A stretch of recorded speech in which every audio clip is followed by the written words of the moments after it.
Bueno, buenas tardes, don Luis. Hola Estamos muchacho, encantados aquí de estar con usted para hacerle esta entrevista. Esta igualmente. entrevista se enmarca dentro del programa El Golpe de Estado en Chuchunco, desde la memoria de sus pobladoras y pobladores, 1973-2020. Ese es el título.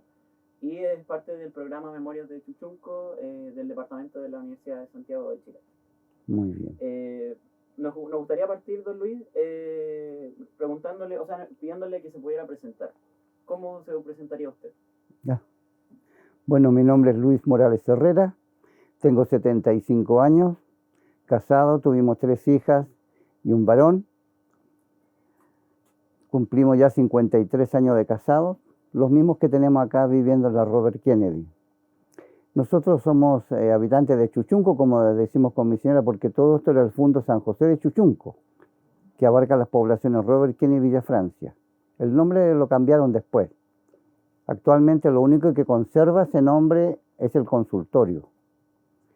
Y bueno, soy profesor de educación general básica, con mención en educación de adultos, desarrollo de la comunidad. Llevo 10 años de pensionado ya por la edad, cumplí a los 65. Y durante mi vida laboral tuve 4 especialidades. Profesor de educación general básica, profesor de adultos también, de educación de adultos, profesor de francés, hasta que lo sacaron del programa, y de religión por mis estudios de teología. Fue lo que más hice en realidad los últimos 20 o 25 años, hice religión en educación básica. Escritor además, y eso podría ser. Perfecto. Eso, retomando lo que dijo recién sobre usted de la población Robert Kennedy hace 53 años, ¿cierto? Sí. ¿Cómo fue esa llegada acá? ¿Nos podría contar un poco acerca de cómo funcionó todo el poblamiento de este sector? Bueno, la llegada fue algo traumática, porque nosotros primitivamente, mi señora integró un comité y le asignaron, ella se había inscrito para sus padres. Y el comité entonces funcionó muy bien y le asignaron a ella un sitio en la Villa Francia, en el pasaje David Arellano. Cuando se lo dieron, vinieron a ver los padres, encontraron que era muy lejos, ellos vivían ahí en la población La Palma, y encontraron que era muy lejos para que era campo todo esto, y decidieron no venirse. Bueno, nosotros nos casamos y trajimos una media agua, hicimos algo provisorio esas primeras noches. Era potrero, era campo. Durante el primer tiempo salían hortalizas todavía acá. Así que, y bueno, nos quedamos ahí y sacamos una media agua en el Hogar de Cristo. Yo empecé a estudiar en la Escuela Normal Vespertina de Santiago y venía en las noches a trabajar en la autoconstrucción que había empezado ahí. Pero al tiempo después, una prima de mi señora hizo una mala gestión. Y el sitio lo cuidaba en el día una tía de mi señora, la señora Claudina. Ella lo cuidaba. Pero una prima de nombre Inés, y que en paz descanse, se portó muy mal, hizo una gestión y logró que le asignaran el sitio a la tía, y estaba a nombre nuestro. Así que lo perdimos ese sitio. Si no hubiéramos quedado viviendo allí. Y por una religiosa de las Hermanitas de la Asunción, que fue la congregación donde estuvo mi señora unos años, nos consiguió acá. Y este sitio, esta casa, iba a ser primitivamente un club de rehabilitados alcohólicos. Y entonces digo, yo voy a dejar de lado eso y para privilegiarles a ustedes, darle la prioridad. Y por eso que nos asignaron, teníamos las cuotas menos mal, y nos asignaron a nosotros acá. Y había un señor que se llamaba Manuel Rojas. Él nos hizo el traspaso y si quería departamento, así que se fue y quedamos viviendo acá del 70 hasta la fecha. Usted nos acaba de hablar sobre su oficio. Ahí también nos gustaría que nos contara sobre sus militancias. ¿Cuáles fueron estas militancias? Bueno, en 1970, junto con ingresar a la Escuela Normal Vespertina, a poco de entrar, conocimos al Partido Socialista de Chile. Ingresamos ahí. Yo antes, por el año 67, 68, había tenido un breve paso por el MIR. A mucha gente le causa extrañeza, me dice, ¿para qué cuentas eso? Pero fue menos de un año sería, no sé. Y claro, como era joven yo, no me casaba todavía. Un amigo me invitó a eso. Y lo que hacía el MIR en la época hay que ubicarlo en el contexto de cómo la Revolución Cubana iluminó toda América Latina, ¿no? Se crearon grupos guerrilleros de extrema izquierda, todo eso. Entonces el MIR era como que lo que queríamos nosotros, la vía armada, una cosa así, ¿eh? Entonces yo sin pensarlo mucho entré. Además había que ponerse una chapa y eso ya era simpático y bueno. Pero hubo cosas que a mí no me gustaron derechamente del movimiento de izquierda revolucionaria. Incluso en una ocasión hubo un encuentro grande y conocimos a los principales líderes. Nunca me olvido de ese encuentro que fue muy, muy destacado. Hacían acciones como asalto de banco y cosas así. Pero finalmente me fui alejando poco a poco por el excesivo misterio y reserva, un poco como en la clandestinidad, y no había que contar a nadie y todo eso. Así que me fui alejando de eso. Y el año 70, cuando ingresé a la escuela normal, vi un partido político en forma, de izquierda, dije yo, esto es lo mío. Y ahí me anoté entonces, junto con 3 profesores más, que los menciono porque somos amigos hasta el día de hoy. Ricardo Candia, Alejandro Morales, Marcelo Trincado y el que habla. E ingresamos. Yo figuro todavía en los registros del Partido Socialista, pero ya no estoy activo hace mucho tiempo. Cuando hay asambleas, plenarios, ampliados, voy a ciertas cosas y a votar en las elecciones también. Pero en esos primeros años sí que tenía militancia muy activa. Yo le debo mucho lo que he aprendido ahí. Así que si mi paso por el MIR fue una especie de pololeo, con el Partido Socialista, como yo digo, fue un matrimonio ya en forma oficial y todo, así que... Pero esa década estaba muy marcada por la Revolución Cubana. El MIR iba en alza, un grupo que era muy bien mirado y se señalaban sus proezas que hacía y todo eso. Y en otros países también había grupos así. Eso es lo que puedo contar de aquello. Y no, el partido fue otra cosa distinta ya. Y particularmente con los profesores, después participamos en el SUTE también, el Sindicato Único de Trabajadores de la Educación, ¿sí? Y en las distintas organizaciones que habían en el magisterio, había toda una tradición ahí. Y ahora, mis compañeros se han retirado, no participan en nada. Yo por lo menos sigo activo ahí con la militancia, pero diríamos un socio pasivo, así ya no, yo estoy con otras opciones de vida, pero sí que le debo mucho en cuanto a que conocí gente muy valiosa. Y sobre todo algo que me llamó mucho la atención en el partido fue los que muchos militantes escribían. Yo tengo varios libros de ellos. Por de pronto los secretarios generales siempre escribían libros, cosa que no es muy habitual en otros partidos. ¿Ah? Y ahí yo tengo textos de varios de ellos. Y hoy día los releo, parece como una cosa de museo, casi todo ese pasado que tenía, ¿no? Hasta el último, hasta Carlos Altamirano, que escribió también, por cierto. Y entonces había y después bajo la dictadura también, algunos, ¿eh? De distintas tendencias había y escribían. Repensaban el país, el partido, el socialismo y todo eso. Eran aportes teóricos muy importantes. A nosotros los dirigentes nos hablaban muy bien de Eugenio González, Salomón Corbalán, María Elena Carrera, Marmaduke Grove, y en fin, hasta Altamirano, que con Jorge Arrate, escribió Ricardo Núñez. Tengo libros de toda esa gente yo que... Y eso me gustó siempre, pensar el país, pensar el socialismo. Y después con la renovación también se escribieron cosas al respecto. Yo he disfrutado mucho con eso y también me he hecho mis preguntas. Así que soy un agradecido de lo que aprendí ahí. Don Luis, y usted también se podría decir que tiene otra militancia importante hasta el día de hoy, que sería del cristianismo. ¿Nos podría contar esa parte? Disculpa que me ría, pero sí, yo no lo tomo como militancia. Pero bueno, a los ojos de ustedes sí puede ser como una militancia.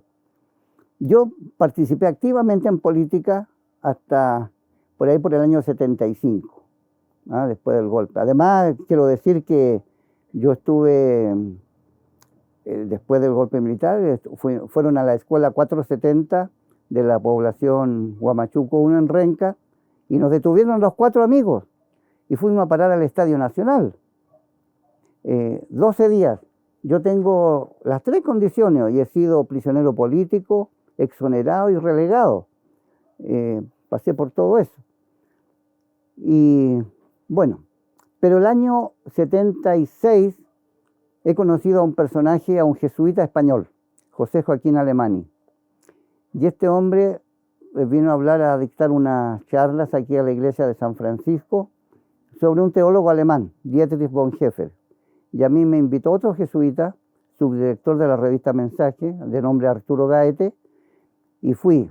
Y eso fue un mundo enteramente nuevo que me fascinó, y yo abracé esa causa hasta hoy día, 13 de agosto del año 23, encontré un camino, una cosa ahí.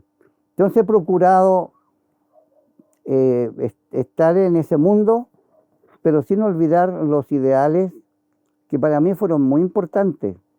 Ustedes no van a creer, pero los profesores que tuvimos cuando ingresamos a la escuela normal, tuvimos muy buenos profesores, y también en el regional había, y en una ocasión, por ejemplo, nosotros cantamos y analizamos la Marsellesa, y la hacíamos nuestra.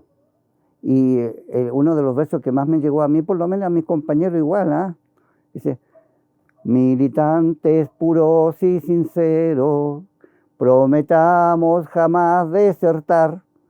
Y eso se hizo carne en mí. Por eso yo nunca me he borrado del que ha oscilado, ha cambiado y está en una posición ambigua algunas veces y todo eso, pero prometamos jamás desertar. Y los ideales de justicia, ¿no?, de igualdad, de fraternidad, un poco que toma de la Revolución Francesa y que se conjugan ahí también, yo los hago míos. Entonces yo, este mundo ecuménico y de diálogo interreligioso, no me he desligado nunca de lo terrenal, diríamos, de acá yo soy producto del mundo popular, a diferencia de mucha gente que participa en esas cosas ecuménicas y de diálogo interreligioso. Yo he sido un producto del mundo popular, que he tenido ocasiones de viajar, de estudiar y todo eso. Y eso me ha servido mucho, muchísimo, porque si no sería alguien que anduviese por las nubes, predicando una cosa así. No, yo soy de ras de piso, así. Con mi señora en eso los dos estamos en lo mismo. Luis, ¿Sí? ¿me pudiera contar sobre su cotidianidad, sus experiencias personales en lo que fue el proceso de la Unidad Popular?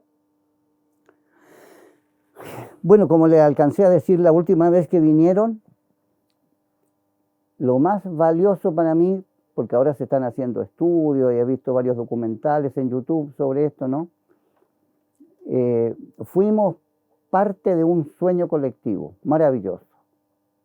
Nunca, ni antes ni después, yo he tenido ocasión de participar, de ser sujeto de la historia de un proceso así. No. Todo lo demás ha sido impuesto. Nos impusieron todo después. Nosotros teníamos en Renca los consejos, los CLEB, consejos locales de educación básica, que eran como pequeños núcleos, espacios donde íbamos reformulando los programas que enseñábamos en la educación básica. ¿Eso cuándo se puede hacer hoy día?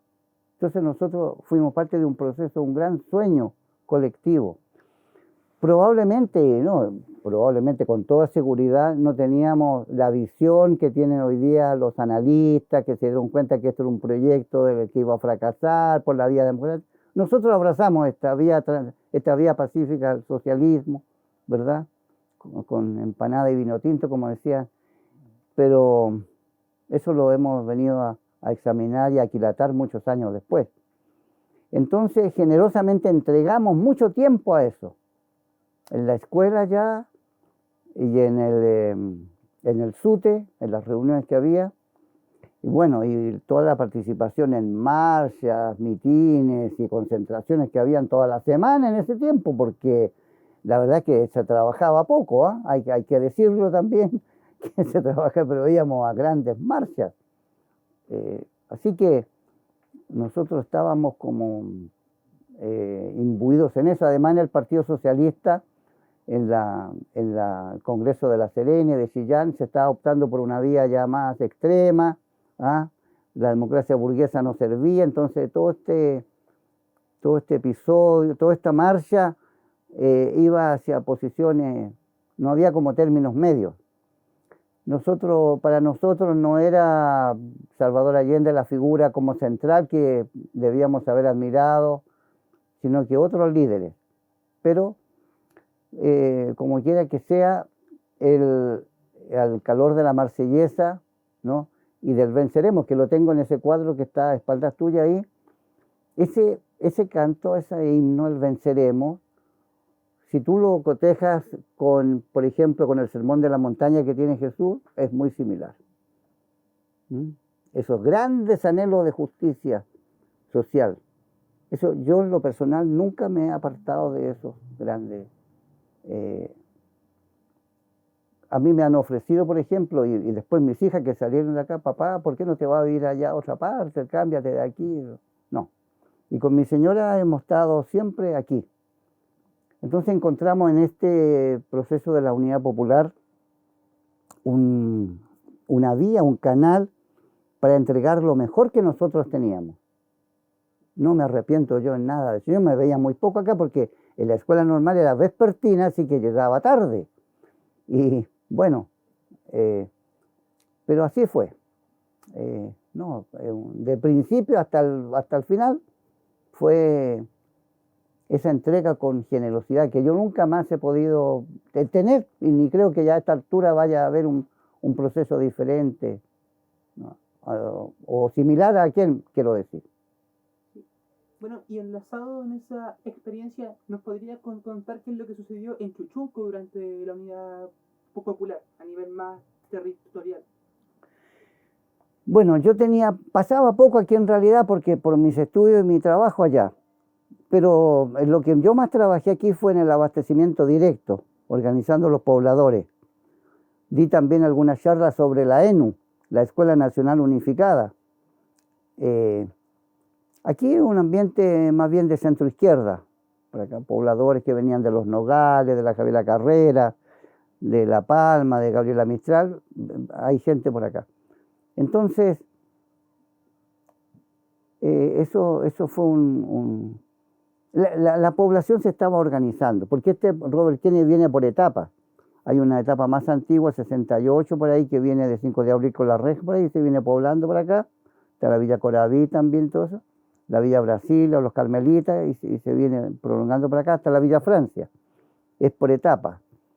Entonces, una de las primeras organizaciones que se crearon fueron los clubes deportivos. Ahí el Triángulo, por ejemplo, es bien antiguo. Y otros más. Y había la Iglesia Católica comenzó a hacer también su presencia acá. Llegaron los religiosos asuncionistas el año 68, 69, con un taller de cerrajería. Mariano Puga llegó el 70 a la Villa Francia. Entonces, no existían todas las iglesias evangélicas o pentecostales que hay hoy día. Así que lo más importante era la construcción de las casas y la organización de los pobladores. Y eso había hub también en un sector y abastecimiento directo por otro. Significa, los camiones teníamos que nosotros ir a buscar la mercadería a unas grandes centrales de distribución y los traíamos y los repartíamos acá. En eso ocupamos harto tiempo. Ahora, don Luis, me gustaría que nos fuéramos directos hacia al momento del golpe de Estado. Y bueno, como usted nos relató, que a usted lo tomaron preso, o sea, lo tomaron detenido en su trabajo, ¿no? ¿Nos podría contar como desde ese momento en adelante qué es lo que le ocurrió? Bueno, después del golpe que fue el martes 11 de septiembre, acuérdense, las clases se suspendieron, ¿sí? Y se reanudaron el 1 de octubre. la noche del 30 de septiembre al 1 de octubre, mi señora estaba a punto de dar a luz ya a nuestra segunda hija. Así que salimos por acá, por aeropuerto, 5 de abril, buscando a alguien que la llevara, toque de queda. Y cuando hablamos de toque de queda, era toque de queda, no como el que impusieron tiempo atrás, que una pacotilla esa. No, el toque de queda, nadie se atrevía a salir, los militares, la presencia muy fuerte. Entonces llegamos a una casa y nos dijeron, mire, déjala aquí un momento, y cerca hay un cuartel militar, vaya a buscar ahí algo. Y fui yo, ¿no? Con las manos en alto, y, en fin, y con una patrullera militar, con dos. Llegamos donde estaba mi señora y la llevamos al Hospital San Juan de Dios. Bueno, el 1 de octubre ya nos hicimos presentes en la escuela. Y el día 2 van los carabineros de Renca, de la comisaría que está en la plaza, con una lista con 4 nombres. Y ahí estábamos nosotros. Pero ellos fueron en la mañana y nosotros teníamos jornada en la tarde. Así que el director nos llamó y dijo, mire, jóvenes, han venido aquí a preguntar por ustedes. Ustedes verán, ya son mayorcitos, así que verán si se presentan o no. Fuimos. Y ahí nos dejaron detenidos, horas. Y llevaron a mucha gente también. Y en un bus después nos hicieron salir y nos llevaron al estadio. Así que y ahí estuvimos 12 días. Pero cuando llegamos, quiero decir que cuando llegamos el día 1 de octubre, que se reanudaban las actividades, en la escuela parecía un velatorio. Las profesoras nos abrazaban porque sabían el compromiso que teníamos nosotros 4. Y lloraban, fue algo triste, nunca lo olvido. Y cuando salimos del estadio y nos presentamos ya, fue diferente, porque fuimos recibidos como héroes por haber pasado la prueba del estadio. Y bueno, pero a la semana nos llamaron del Ministerio de Educación y nos dijeron, jóvenes, ustedes estuvieron detenidos, por algo será, así que los vamos a separar. Entonces uno se fue a Montenegro, otro a Batuco, otro a no sé dónde. Y a mí me mandaron al asentamiento José Miguel Carrera, cerca de Lampa, en el campo, donde no había luz ni agua potable, y además unidocente porque no había nadie más en esa escuela. Esa fue la relegación que estuve varios meses ahí. Así que, bueno, cuando nos encontramos los profesores, porque nos encontramos hace poco para presentarles mi libro, profesor normalista, mucha honra, que se cumplieron 50 años desde que egresamos, no van a creer ustedes que todavía discuten quién fue el que nos denunció. Y discuten vivamente. No, si yo creo que fue el director que nos denunció. No, yo creo que fue una profesora. Oye, pueden haber sido los apoderados. Yo nunca participé de esa discusión, hasta el día de hoy. Me parece inoficioso, ridículo estar perdiendo tiempo. Un día nos encontramos con otro profesor de la época. Dijo, yo creo que yo le voy a ayudar. Yo creo que fue el director, porque el día 2 de octubre lo vi que andaba con una hoja en la mano, ahí en la escuela. Y en esa hoja llevaba los nombres de ustedes, pues. Le dije, oiga, profesor, ¿usted vio la hoja, leyó los nombres? No. Uy, ¿por qué afirma que iban los nombres nuestros ahí?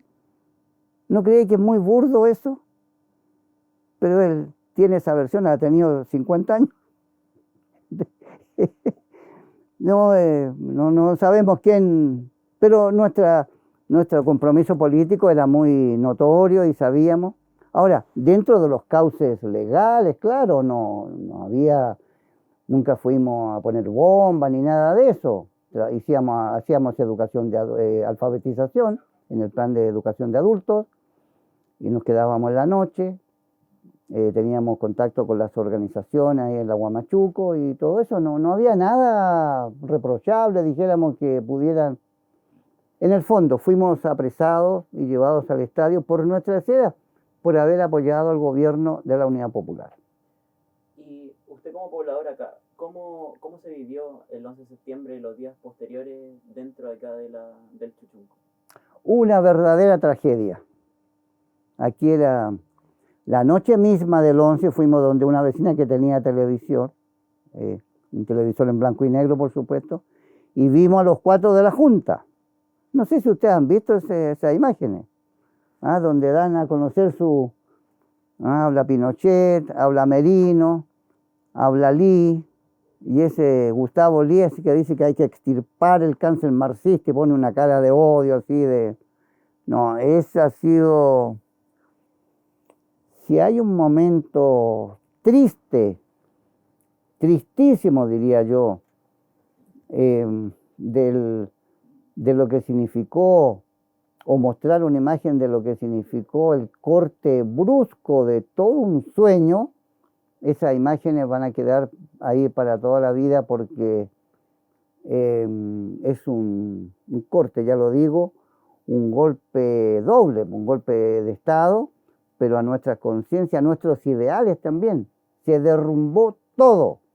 Quizás nosotros también pecábamos de ingenuidad, pero bueno, no olvidaré yo esa noche, no podíamos dormir, habían rumores de que salían noticias, estaba todo censurado.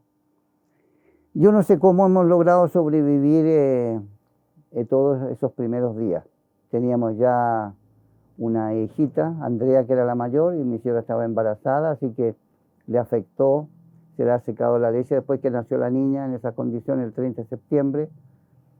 Y no, muy doloroso. Una de las cosas que hemos vivido, lo más doloroso, nunca ha habido algo igual de lo que hemos vivido acá. Y para los pobladores en general, teníamos que andar con mucho cuidado, el toque de queda empezaba muy temprano. Y otra cosa que se dejó sentir mucho fue que sospechábamos también de todo el mundo.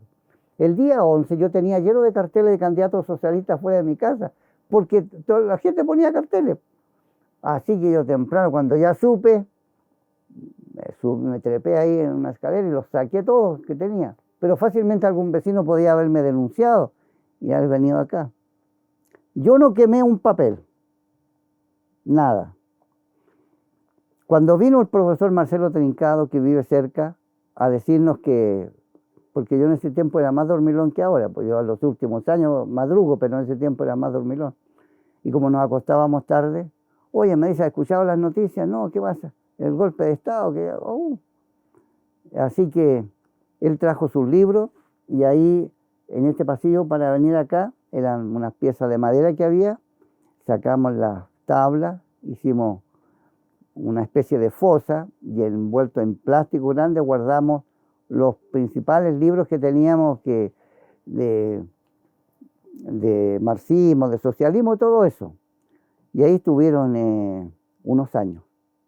Así que no había uno podía perecer en cualquier momento, que lo acusaban, porque ese golpe se prestó mucho para la delación de personas. Se delataban unos a otros, se acusaban. Iban los policías y nos preguntaban mucho así que eso te puedo contar. Bien, don Luis, nos contó sobre el primer día acá en Chuchunco. Quisiéramos trabajar contar ahora sobre los primeros años de dictadura, cómo se vivieron aquí en Chuchunco, en el territorio. Los primeros años. Para nosotros fue muy importante la presencia de la comunidad cristiana Cristo Liberador, donde estaba Mariano Puga. En ese tiempo él no decía misa, hacía culto, que se llama, en una escuela vieja. Y ahí nos juntábamos los domingos tipo 7 de la tarde, y ahí llorábamos, expresábamos nuestros pesares. Al año siguiente, el 74, hubo 3 desaparecidos, vinieron a tomar a 3 jóvenes de aquí, de la comunidad cristiana. Y eso nos ayudó mucho, porque de lo contrario, mucha gente quedó a brazos cruzados. Además había un problema también central. Muchos vecinos, estoy recordando, ¿no?, fueron despedidos de sus trabajos. Claro, no.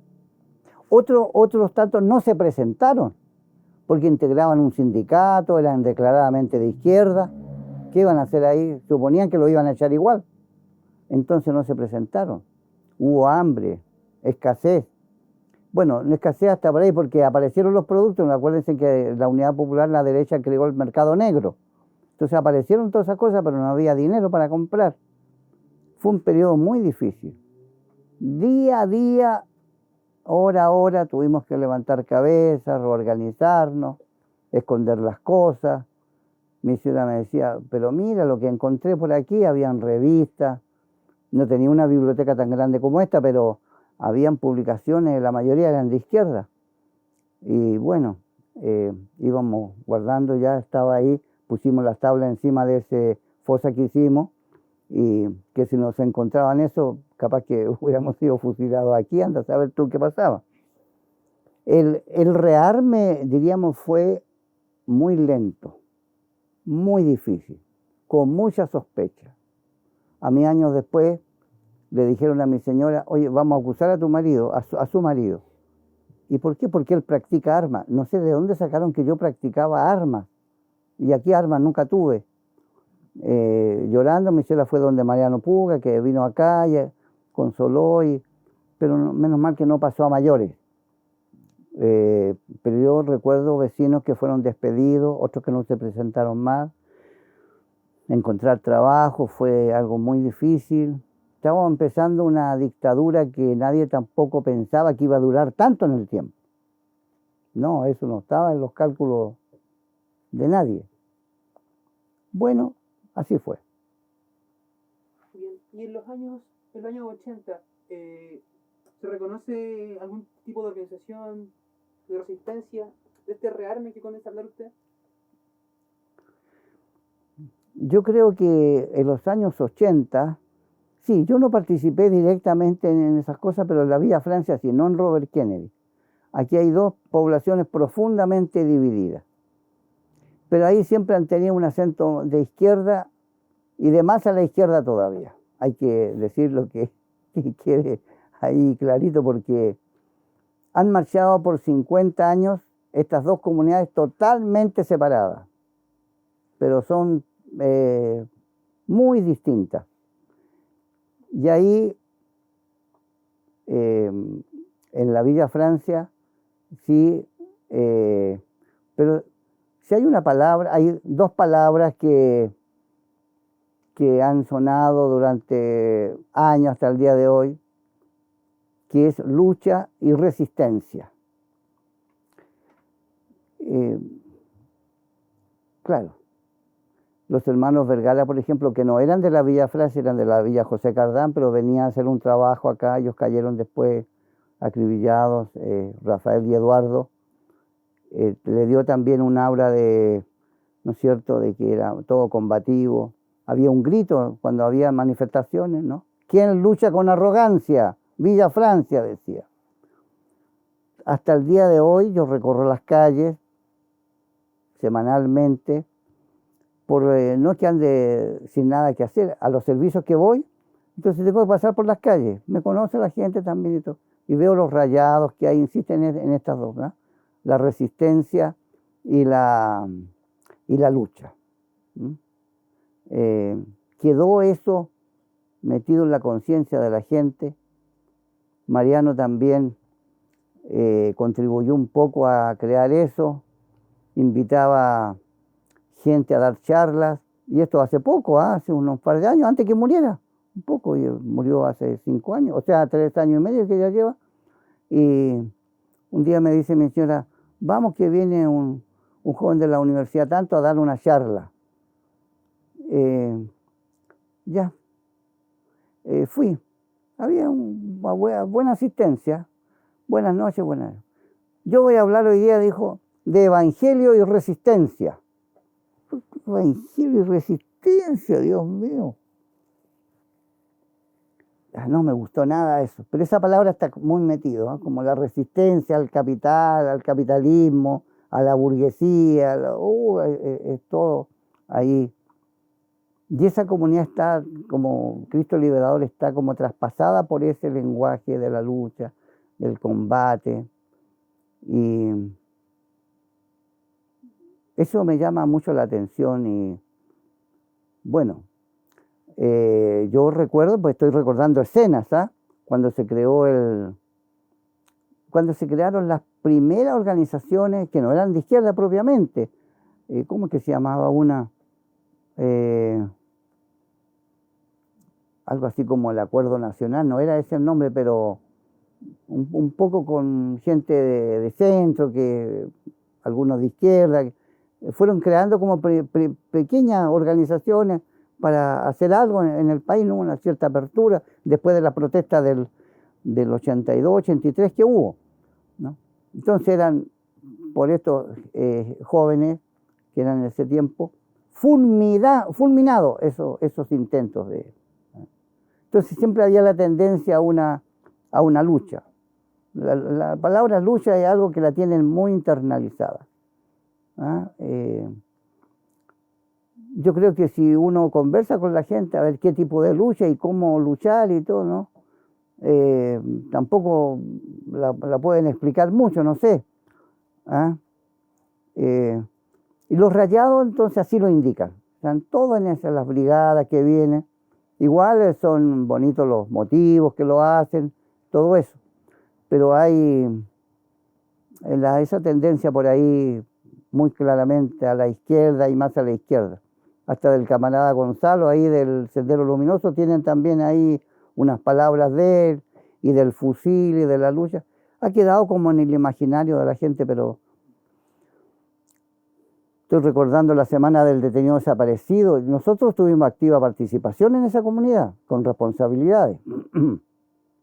Los años 80, por ejemplo, había una semana del detenido desaparecido, y el pelado Molina, que en paz descanse, decía, terminó una vez un encuentro ahí mismo en la capilla, diciendo, por eso, compañeros, el único camino posible ante la dictadura es el que nos presenta el MIL y el Partido Comunista. ¡Bravo!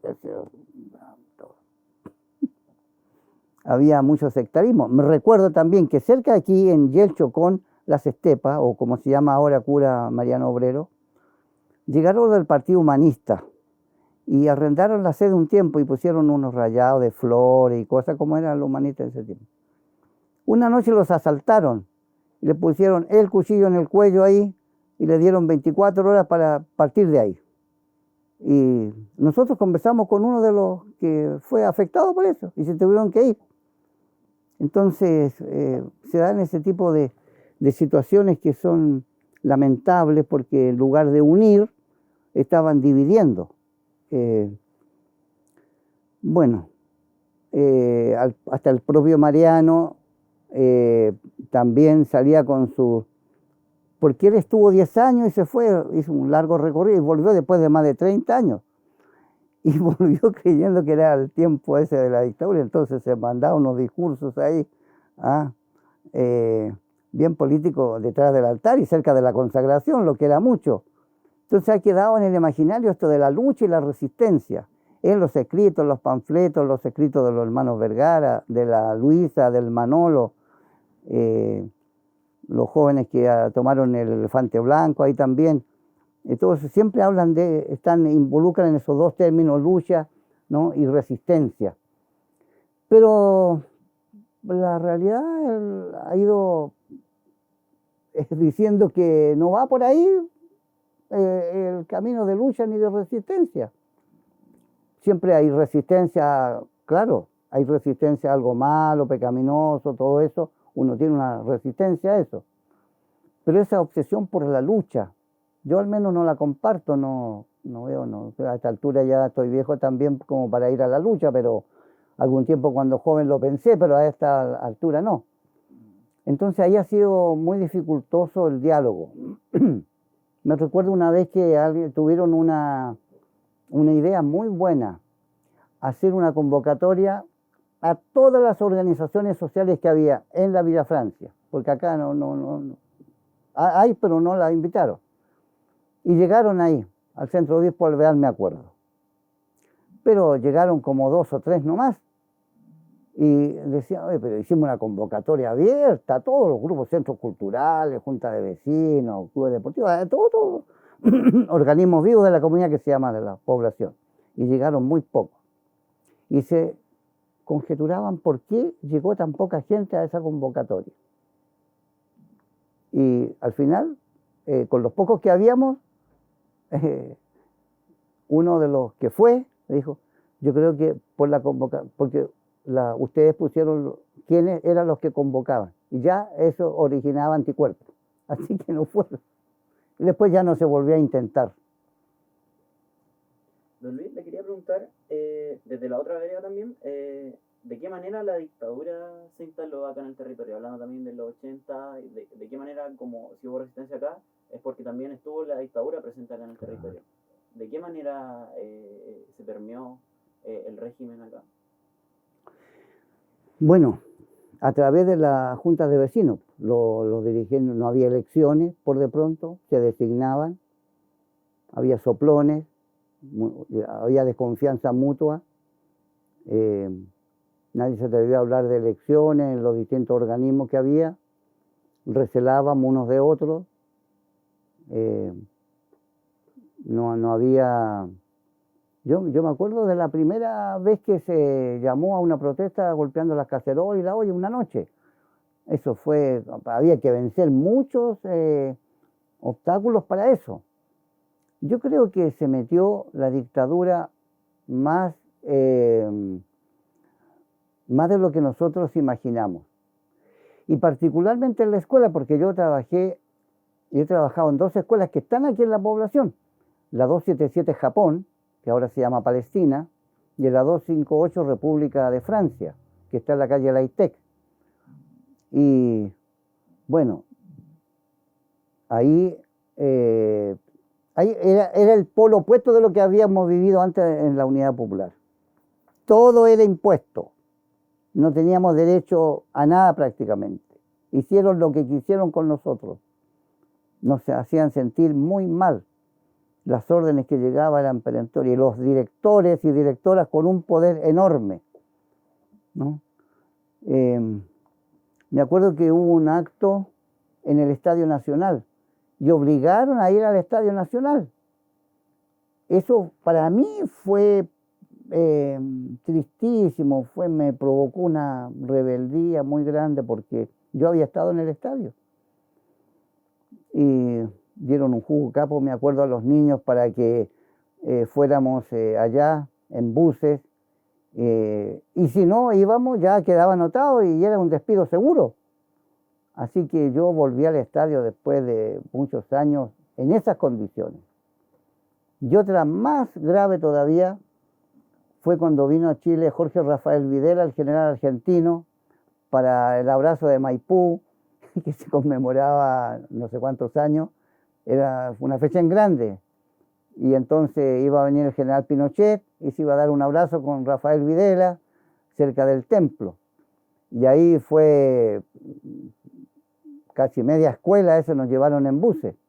Y teníamos que estar, pongan ustedes, a las 10 de la mañana ahí. Y porque por dónde iban a pasar. Bueno, eso fue un caos. Porque claro, ustedes no saben lo que es tener un curso ahí ordenado durante tanto tiempo. Ya luego se desordenaron, les dio sed, empezaron a tirarse cosas, todo desordenado. Muy pasados los carabineros y otra gente, oye, pongan en orden a los niños, pero ya no obedecían. ¿Y a qué hora va a llegar este señor? Porque habían adornado mucho el acto con que iba a ser un abrazo para renovar los lazos con Chile-Argentina y todo eso. Y por ahí yo creo que debe haber sido a las 12 del día o más, apareció un auto y una comitiva, dijeron, ahí venía.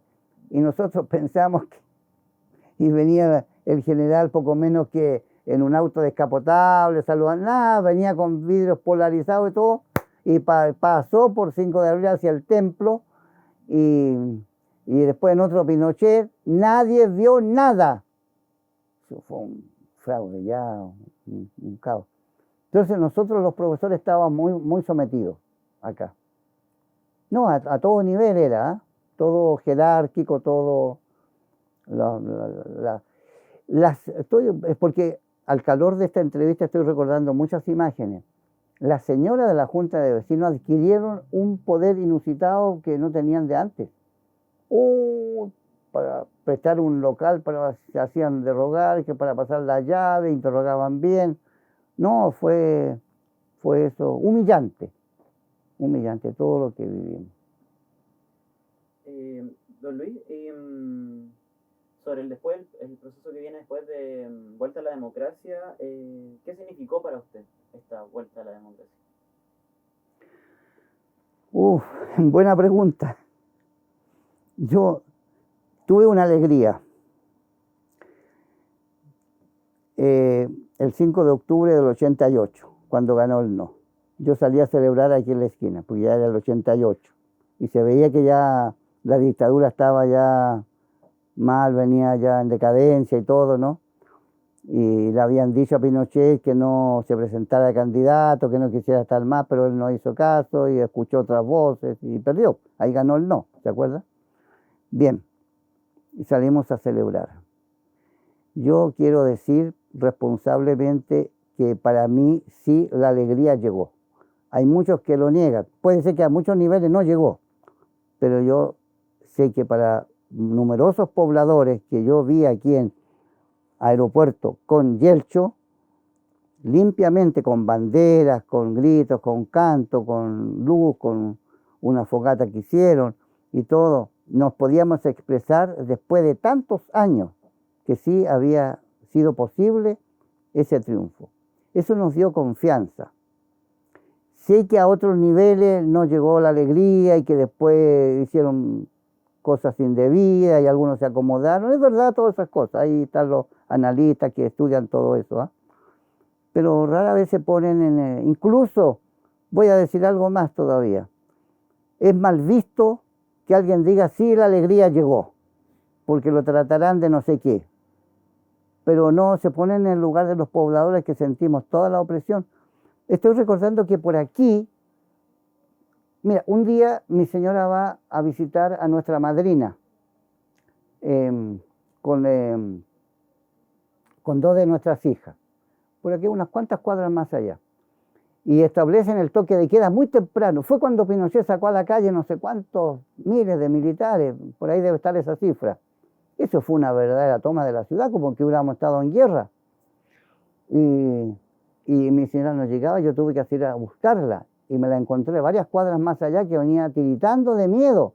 Y al llegar aquí, un poco cerca de aquí de la esquina del cruce de Aeropuerto con Yelcho, unos camiones militares y uno que va a la derecha sacó la cabeza y la ha tratado a mi señora Garabato limpia, le dice, ¿qué andan haciendo aquí? ¿Qué sé yo? Yo llegué enseguida, la tomé y nos corrimos hasta aquí a la casa.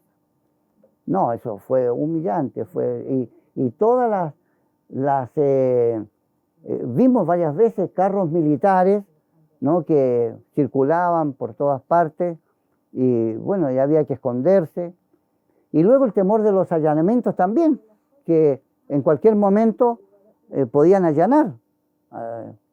De hecho, aquí llevaron gente a la plaza aquí que había, que ahora es donde se pone la feria, y un espacio, llevaron gente, o se metían en las casas, robaban y todo eso. Vivíamos atemorizados, vivíamos con temor. Desde entonces mi señora, que en el comedor, figúrate, nunca se pone de espalda a la ventana que da a la calle, se pone de frente. Y ella vio a los militares, pasaban agazapados así como en combate, dijéramos, buscando que sí, se metían por los pasajes y todo. Fue algo terrorífico. Nosotros hemos vivido la dictadura militar a fondo y padecimos, y nuestra hija nació el 1 de octubre, porque la fuimos a dejar el día 30, ya era día 1 de octubre, así que nosotros padecimos, como con los ojos creyentes, pensamos que alguna fuerza, algo superior nos salvó, nos protegió acá, pero vimos amigos, muchos, gente despedida, otros que la pasaron mal, otros cuantos detenidos, desaparecidos que no aparecieron nunca más. Nos afectó toda la vida familiar y todo eso. Así que cuando salí yo a la calle en ese 5 de octubre del 88, con bandera y todo, era una pequeña oportunidad que había de expresar que había algo de alegría. Yo creo que el mérito de esa canción fue muy acertado, la alegría ya viene, después de tantos años de temor, de represión, era lo justo, que la alegría viene. Nosotros la sentimos acá, la vivimos. Don Luis, y para ir cerrando, mirando en retrospectiva estos 50 años, esta conmemoración también, este momento 2023, desde su posición como historiador local, como escritor, como profesor, ¿cuál sería su reflexión sobre este momento de 50 años del golpe de Estado?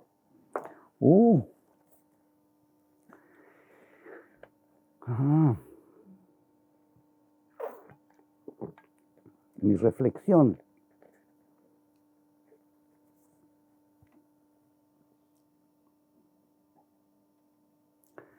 Me queda grande esa pregunta. Mira, como yo fui relegado a un asentamiento cerca de Lampa, sin luz ni agua potable, unidocente, era único ahí, tuve muchas horas para pensar. Y empecé con una autocrítica. ¿Qué habíamos hecho mal? Encontré que habíamos hecho varias cosas mal en la Unidad Popular. ¿Había sectarismo? Había sectarismo. ¿Había demagogia? Había demagogia, entre otras cosas. Nosotros pusimos el acento mucho en el voluntarismo. Creíamos que mientras más tiempo entregábamos, ¿no?, a la lucha contra la dictadura, esta se iba a terminar y nos faltó visión para ver que esto era un proceso más largo. La secuela que ha dejado la dictadura es muy grande en todo término, en términos de víctimas. Yo espero que ahora se haga como un, bueno, esos datos ya están, pero que se haga como un resumen, diríamos, que todo chileno y chilena debiera manejar. Cuántos exiliados, cuántos relegados, cuántos ejecutados, cuántos prisioneros políticos. Yo estoy en el informe Vales que está ahí. Eso es lo que más sé de los prisioneros políticos, porque fuimos miles que fuimos al estadio. Luego,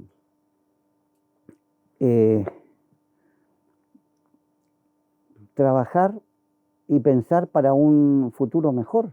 Esto tiene que ser... y yo creo que aquí también, bueno, no quiero meterme en la política, en los partidos políticos, porque ahí hay otro cuento también, que eso debe ser examinado atentamente. Pero los 50 años es una fecha propicia para examinar lo que se hizo, cómo se hizo, en qué se puede cambiar. Sobre todo, cómo aterrizar estos ideales de justicia social, que siempre están interrogándonos.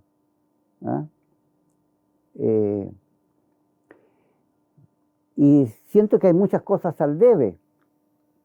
Nosotros nos sentimos mal, por ejemplo, porque no se nos ha pagado la deuda histórica, por decir. Y ahí han caído todos los gobiernos. Desde Pinochet hasta ahora han caído los gobiernos. Y ahora por la presión están anunciando que a lo mejor en el presupuesto del próximo año ponen algo, pero ya estamos cansados de historia. Se ha dilapidado mucho dinero. Hay muchas cosas que están mal, no sé. Hay todavía una división muy grande entre los políticos. Discuten si sacar una declaración común o algo así. ¿A quién fue que le hablaba? A ti, te hablaba el otro día, los dos cuando vinieron, ¿no es cierto? Porque se va a seguir esto investigando y escribiendo sobre la Unidad Popular muchos años después. Ahora, también siento que hubo un grave error en la Unidad Popular. Yo debo decirlo, porque con 1/3 de los votos pretendíamos también cambiar toda la sociedad y hacer esta transición al socialismo. No unimos fuerzas para hacer un gran movimiento social que pudiera legitimarse bien. Yo siento que esto está al debe también. No fue bien conducido. Allende terminó solo. Ahora estoy leyendo el libro de Daniel Manzú y ahí terminó solo con ese discurso, murió ahí, no le quedaba otro camino, estaba encerrado, qué sé yo, se desconecta de la Unidad Popular y de su partido, todo. Todo se examina este autor en el libro. Me ha hecho volver al pasado. Claro, uno admira el discurso, el valor moral, ¿no?, que tiene, pero termina desvinculado del movimiento político que lo llevó ahí. Entonces hubo cosas que muchos años después uno ya vuelve a examinar con más calma. Así que yo creo que hay aspectos políticos, personales, sociales, de utopías, todo que hay que volver a examinar. ¿Qué hicimos mal? Yo siento que esa autocrítica está presente, no hemos sido capaces de hacer una autocrítica en forma, bien. O si se hace ahí medio solapado o apenas. Hemos cometido errores, sí. No debiera reeditarse nunca más. Yo me quiero quedar con lo positivo, que fue ser parte de un sueño colectivo, sí. Y qué bueno que era joven, porque pude soñar e imaginarme una cosa así. Porque si hoy día se creara algo así parecido, yo no describiría, creo, no. Entonces tenemos que sumar, no restar. Mira, me estoy acordando de tantas cosas al calor de esta entrevista, porque yo me encuentro con mucha intolerancia en la gente de izquierda, y ahora recién algunos dicen, sí, pudo ser. La visita de Fidel Castro, eso fue horroroso. 21, 22 días que estuvo por acá, eso fue, también contribuyó a debilitar al gobierno. A última hora Allende estaba muy debilitado, la Unidad Popular iba, mejor años 70, 71, después nosotros terminamos la memoria en el paro de los camioneros del 72, ahí, con guardia en la noche, nos habíamos tomado la escuela normal para terminar esa, ¿no? Y claro, era como algo heroico, pero como estábamos terminando, el país estaba paralizado, el propio Partido Socialista muy dividido, ¿ah? No le daban todo el respaldo al presidente. Así que siento que hay muchas cosas que examinar. Lástima que quienes tienen que examinar esto, varios ya están fallecidos, pero bueno. Muchas gracias, don Luis, por esta entrevista. Bueno, gracias a ustedes. ¿Hemos terminado ya?